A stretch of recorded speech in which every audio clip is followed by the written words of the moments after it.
going on, guys? Welcome to my first Kingdom speculation slash theory video. It's not really going to be a theory video, it's more along the lines of a speculation video. I just have a whole bunch of shit that I want to talk about. There's just so much stuff going on with the story right now, so much to talk about. And I don't think we're getting a One Piece chapter this week, so I thought I might as well just make another video and make this a good in-depth speculation video, because I really haven't gotten to make one yet. And I'm really looking forward to this. I took a bunch of notes, there's a bunch to talk about, so let's hop right into this. So the main topic of this speculation video is going to be Osen, okay? Osen, this fucking guy. What is Osen's role in the story? In the overall story of Kingdom? You know, that's what we're going to be talking about.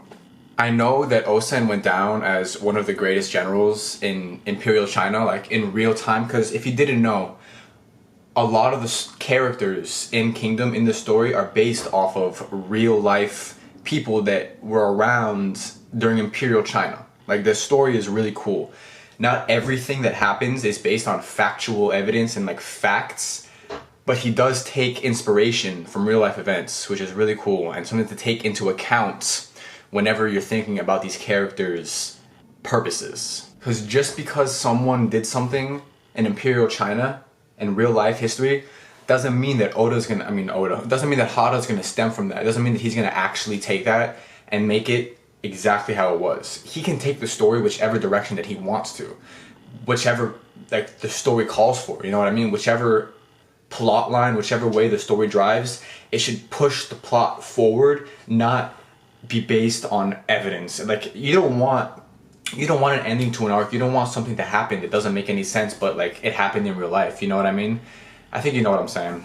Because this is a story at the end of the day. It's an anime, it's a shonen, it's fiction, so everything should be taken with a grain of salt. So there's like two things we're going to talk about today, because there's basically like two ways that Osen's story, like the way that his character can go at this point.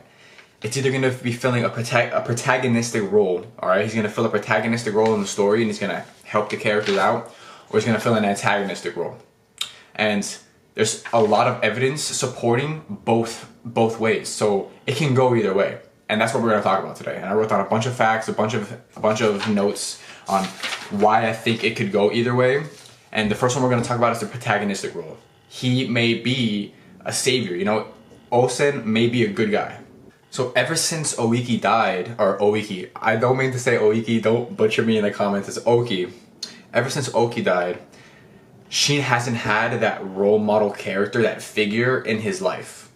Like, you can argue that Kanki maybe fills that role because like he's worked under him and he has similar characteristics to Oki, kind of. But I would argue that no. Oki was really invested in Shin. He gave Shin his glaive before he died.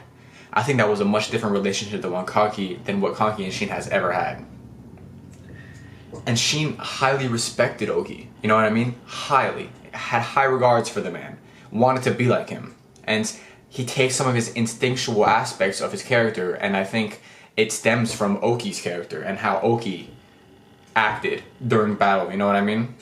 And Osen is from the same family as Oki. So who better to fill the role of a role model as a mentor in Shin's life than Oki? I mean, damn it, than Osen. Alright? Osen may be an even better mentor for Shin because of Osen's tactics, the way that he fights, the way that he battles. It's much different than Oki in a sense. Oki was very tactical, but he relied more on his instincts, the same way that Shin does. Shin needs to develop his tactical skills. He can't be relying on Ten for the rest of his life if he wants to be one of the great generals. No, he needs to develop some own tactics of for himself, so he can stand on his own if anything ever happens to Ten. If he's alone with a brigade, with a fucking squadron, and he needs to figure out a plan, he needs to be able to hold his own. He needs to be able to devise a plan and get himself out of a situation that he probably wouldn't be able to get himself out of at the moment because of his current skill set. And Osen is regarded as one of the most highly skilled tacticians ever. Even the 6th grade generals of Qin respected him. Like, one of the main guys even said that he had skills beyond the power of a 6th grade general. And that was back in the day. That was like 30 years, I don't know how the timeline really works, but it was a long time ago, and like now in present day, who knows what his capabilities are? You know what I'm saying? Alright, and along the protagonistic role for Osen, we have the option that, you know, Osen is loyal to Ise, just like Oiki, or just like Oki. And he devotes himself to Sei's cause, maybe even sacrificing himself at some point, using that as like a plot device for Shin to grow even more, but my one argument against that is Hara kind of used, Hara sensei, he kind of used that technique with Oki. Oki kind of died, he passed on the glaive, Shin inherited his will. So is Hara gonna rehash that same theme with Osen in the future? I don't really see a future of Osen being this like savior during the battle, this role model, and he dies and he passes on like his helmet, like his mask to Shin or some shit. Like imagine Shin wearing that stupid ass. No. It could happen. I do not think that that's what's gonna happen though. It's something that could happen. So that's why we're speculating. That's why we're talking about things for story purpose. Because like the purpose of speculating is to speculate and to get a better understanding of the universe itself that this story takes place in, and to get a feel for what's gonna happen. It's okay to speculate and guess. You may be right. It'd be so cool to be correct and to see it play out as you thought it would play out. You know what I mean? So there's nothing wrong with speculating. Even if you speculate wrong, you know what I mean? You still get a better grasp of what you're talking about, and you get surprises later on in the story. Alright, so the last thing we're going to talk about with Osen and his protagonistic role that he may have in the future, before we get into his antagonistic role that he may have, we're going to talk about the red herring writing technique. Now, I've known about this technique, but someone commented on one of my recent videos on Anime Amino. If you guys don't have Anime Amino, I would definitely recommend you downloading it. It's a great community app, man. Like, every anime you can think of, everyone in the community is there, but let's get back on topic. The red herring technique. I have it actually, the definition right here. But basically, Hara is, I think he's definitely using the red herring technique with Osen. Now, the red herring technique is a kind of fallacy that is an irrelevant topic introduced in an argument to divert the attention of listeners or readers from the original issue. In literature, this fallacy is often used in detective or suspense novels to mislead readers or characters, or to induce them to make false conclusions. So it's basically Hara using these techniques, making characters say certain things, making them act certain ways in order to make us believe a certain idea. So the way I think Hara is using the red herring technique with Osen is he's making us believe that he's this sketch-ass character, that he is most likely a bad guy, an antagonist, from the way that he's acting. I have said in my live streams and my reviews that I get bad vibes from him. I think he's an awesome character. The way that he's able to make me feel this way, I get bad vibes from him. I just do. He doesn't speak much. Most of the things said about him are said from third parties, so everything is said about him. He doesn't really talk about himself, which is important, which is another key in red herring. So it's like, Hara can go back and say, like, if anything ever happens with Osen where he becomes a good guy, you know, it's like, that's how the red herring technique would work. He's making us think that he's bad, but he ends up being one of the greatest allies, or one of the greatest assets for Keen in the entire story. That would be ridiculous, okay? It would be out of my, I mean, not at this point, but it would have been out of my expectations a few weeks ago. But now that I have shed light on myself on this topic, and my awesome subscribers have been talking to me and we've been talking about this stuff, I believe differently. I think that Osen may end up being an asset for this war. But many believe that Hara is using this red herring technique on Osen, and that they're making him out to, and that he's making him out to be this bad guy, but he's actually going to be good. Which may be true. But my argument against that, just because I want to argue it and because I want to speculate, is that red herring technique, Hara can also be using it with Kanki right now. Because Kanki is this badass motherfucker who we all love to hate. And I honestly couldn't tell you if he's a good guy or bad guy right now. I know he's working with Keen. I know he's helping us out, helping Sei achieve his goal right now. But I wouldn't trust that guy for a minute. Is he loyal to Keen? Does he care about the cause, about uniting China? I don't fucking think so. I think the guy just cares about himself. I think he's just having a fucking blast, and he wants power too. I don't think he wants anyone to be able to tell him what to do. I just think that's how Conky's character is. I don't know. But we're going to talk a little bit about Conky later. This video may be a little long, but it's good because there's so much to talk about. But yeah, that's the red herring technique. I think Hada's using it on Osen, maybe. A lot of people do think he's using it, but he could also be using it on Conky. And I think he used it on Oki in the past. Like when we first got introduced to Oki, or when I first got introduced to Oki, I thought he was going to be bad. Just because of the way he acted. He's a merciless fucking scary guy. I don't know. I did not foresee that he would be like Sheen's mentor, you know? And it was like such a great plot twist, such a great way to develop the story and Sheen and build a relationship between two characters that like, oh, it was beautiful. So honestly, it may work again. I just hope he goes into a slightly different direction with it. That's it. Alright, now we're going to talk about Osen and his antagonistic role in the future and how he may become an antagonist and one of the key figures that goes against Keen in the end story of Kingdom. Yeah, so we know Hada is making Osen out to be sketch as fuck, okay? He's super sketch. The guy looks like, I don't know what he's thinking about, alright? Like, what the fuck is he thinking? Is he thinking of death 24/7? Like, his eyes are wide as fuck. He's on like some opium or some shit, yo. And it has been explicitly stated through third party or whatever that Osen wants a kingdom of his own. Like, that's the name of this story. Kingdom. Like, bro, you can't have a kingdom. You can't just have like your own fucking kingdom. Like, you're a general. Issei is gonna have the kingdom. Issei is gonna unite China.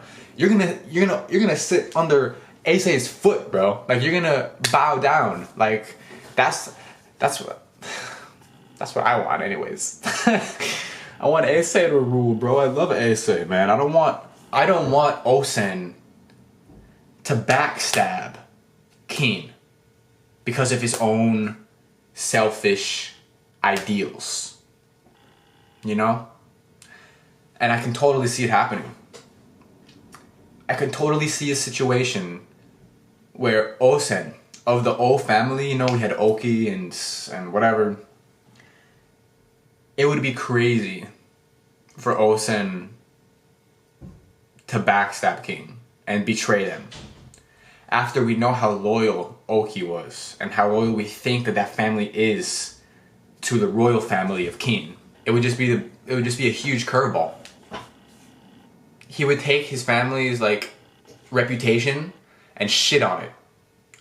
But he would also do something crazy to the story if he did that. I don't know. I can see a scary situation where Osen betrays King.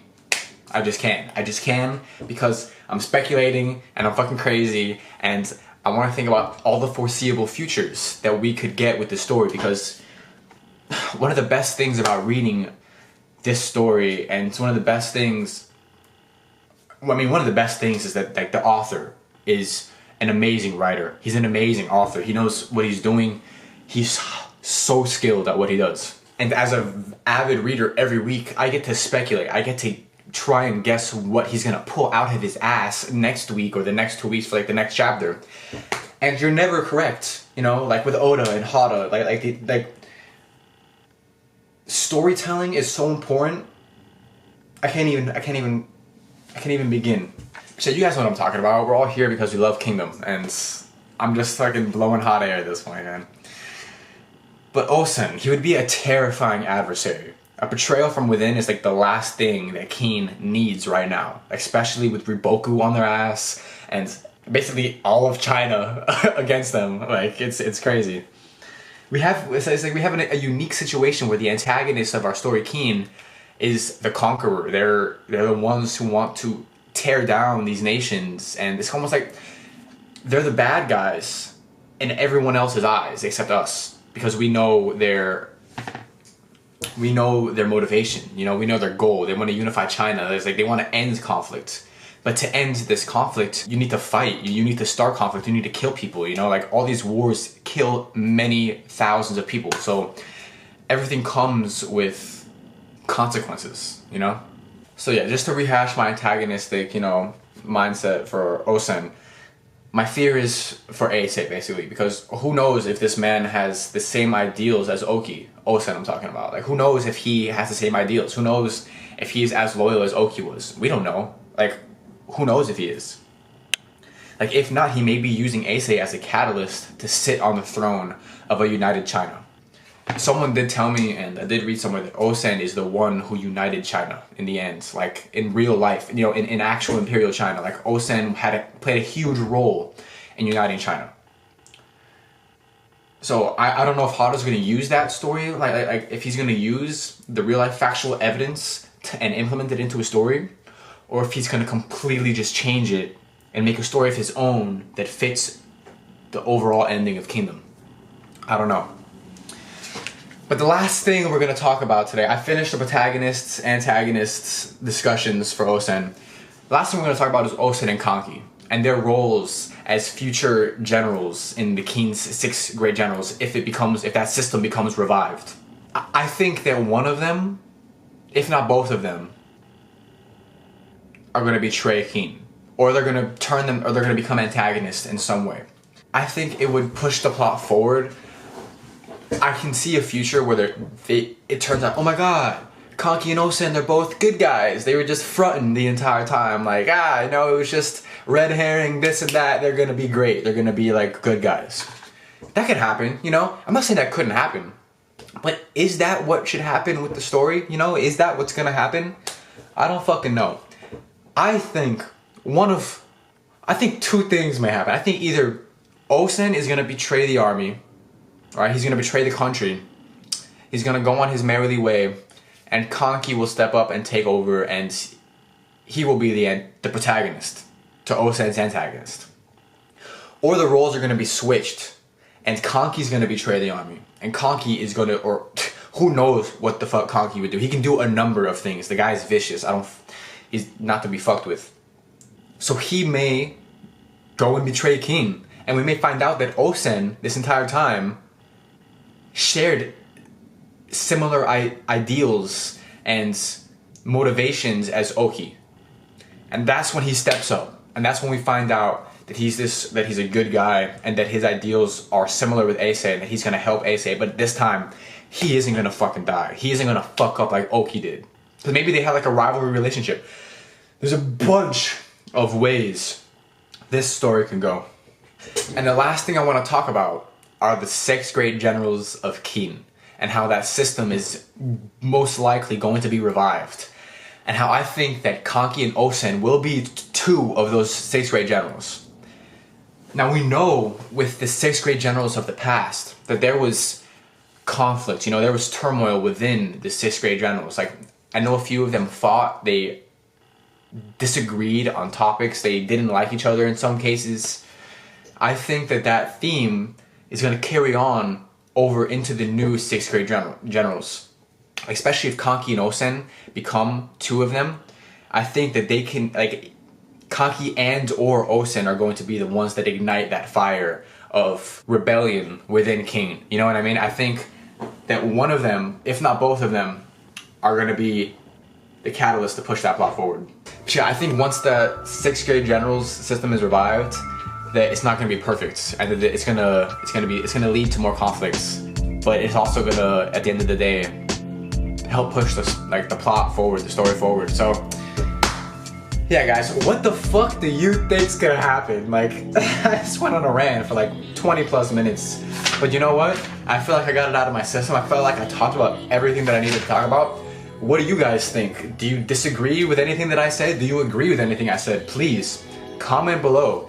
You guys are the reason that I'm able to like think of stuff sometimes, you know? I don't know how to explain it. Like, speculating and talking things out is a great way to learn and a great way to think of new ideas. So please, by all means. So guys, I hope you enjoyed this speculation slash theory slash discussion video. I really enjoyed it, and I definitely want to bring more of these in the future. So comment below, let me know what you think, and thank you again guys for watching as always. Peace out.